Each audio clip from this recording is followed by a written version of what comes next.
Assalamualaikum warahmatullahi wabarakatuh. Jadi hari ini Amira mau bertanya langsung tentang keresahan hati Amira kepada Gurunda Ustadz Hanan Ataki. Jadi Pak Ustadz gimana ya caranya kita menyikapi ketika orang yang kita pikir dia itu baik banget ke kita dan orang itu adalah salah satu orang yang paling kita sayang tapi ternyata di belakang kita dia memfitnah kita Pak Ustadz. Kalau misalnya kita difitnah sama orang yang kita nggak kenal atau nggak deket-deket banget mungkin nggak terlalu sakit hati tapi ini tuh difitnah sama orang yang kita percayai dan kita sayangi, contohnya mungkin bisa diartikan seperti pasangan, keluarga atau sahabat dekat. Gimana ya caranya Pak Ustadz menyikapinya gitu? Terima kasih Pak Ustadz.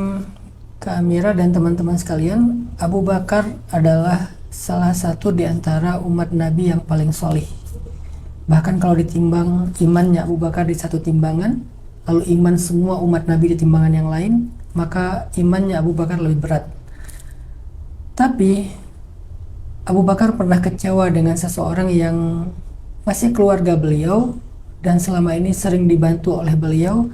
Bisa-bisanya dan tega-teganya dia memfitnah anaknya Abu Bakar, yaitu Sayyidah Aisyah. Itu direkam adegannya di dalam surat An-Nur. Sehingga dalam keadaan marah kayak gitu, Abu Bakar bilang, demi Allah aku gak akan pernah bantu dia lagi, aku gak akan pernah nolong dia lagi, aku gak akan pernah berbuat baik kepada dia lagi, karena aku marah banget sama dia. Setelah Abu Bakar bersumpah kayak gini, tiba-tiba turunlah satu ayat Al-Quran di dalam surat An-Nur yang mengiringi ayat-ayat tentang pembelaan terhadap Sayyidah Aisyah yang difitnah. Ayatnya adalah, katakan kepada orang, jadi katakan di sini Allah nyuruh Nabi yang ngomong ke Abu Bakar, katakan kepada orang yang memiliki kelebihan harta agar dia tidak bersumpah untuk tidak lagi membantu orang-orang yang membutuhkan di antara keluarganya, kaum kerabatnya, orang miskin dan yang meminta-minta. Hendaklah dia memaafkan dan berlapang dada. Tidakkah dia suka jika Allah mengampuni dosa-dosanya? Dan Allah Maha Pengampun lagi Maha Penyayang. Turun ayat ini kepada Nabi. Dan waktu itu ada Abu Bakar di sebelah Nabi. Kemudian Nabi bilang, Abu Bakar, baru turun wahyu kepadaku, ada ayat. Alhamdulillah ya Rasulullah, apa ayatnya? Dibacakan oleh Nabi. Abu Bakar menangis. Langsung Abu Bakar pamit sama Nabi, lari pulang ke rumahnya, ambil semua barang-barang yang berharga yang dia punya, gandum, roti, segala macam. Dia datang ke rumah orang yang dia tadi sumpahin. Dia bilang, mulai sekarang kalau kamu butuh apa-apa bilang ke saya minta maaf kalau saya pernah marah dan kecewa kepada kamu. Inilah ujian orang beriman. Biasanya seseorang itu diuji dengan sesuai tingkat keimanannya. Kalau dulu Kak Amira mungkin diuji dengan orang jauh, sekarang dengan meningkatnya iman Kak Amira diuji dengan orang dekat, karena itu lebih berat.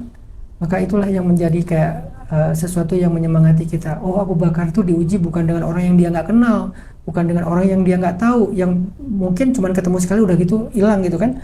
Malah diuji dengan orang yang selama ini sering dibantu dan keluarga dekatnya Abu Bakar banget.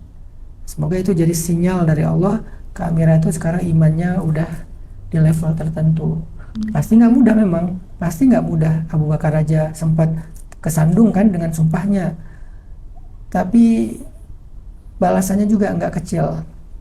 Makanya Allah menawarkan di akhir ayat, tidakkah kamu suka jika Allah mengampuni dosamu? Itulah kenapa Abu Bakar itu termasuk orang yang masuk surga tanpa hisab. Karena dosa-dosanya itu udah habis dengan ujian-ujian yang berat. Allahu a'lam. Oke, terima kasih Pak Ustadz.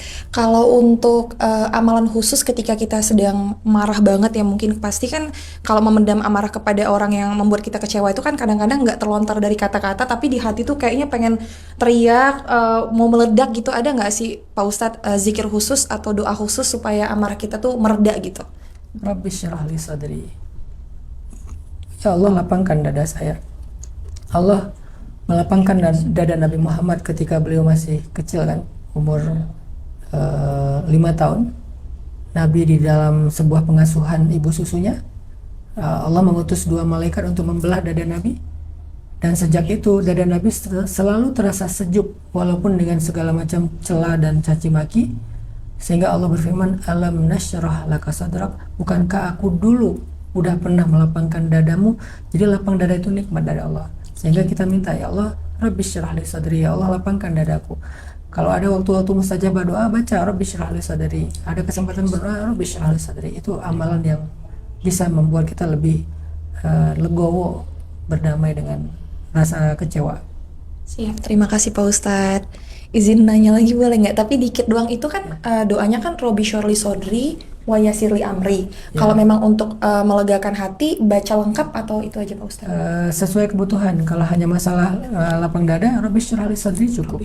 Oh boleh dipotong. Doanya tuh panjang banget sebetulnya. Rabbi syrah li sadri wa yassir li amri wahlul 'uqdatam min lisani yafqahu qawli waj'al li waziran min ahli Haruna akhi ushdud bihi azri wa asyrikhu fi amri kay nusabbihaka katsira wa nadhkuraka katsira innaka kunta bina basira. Itu doa yang lengkap.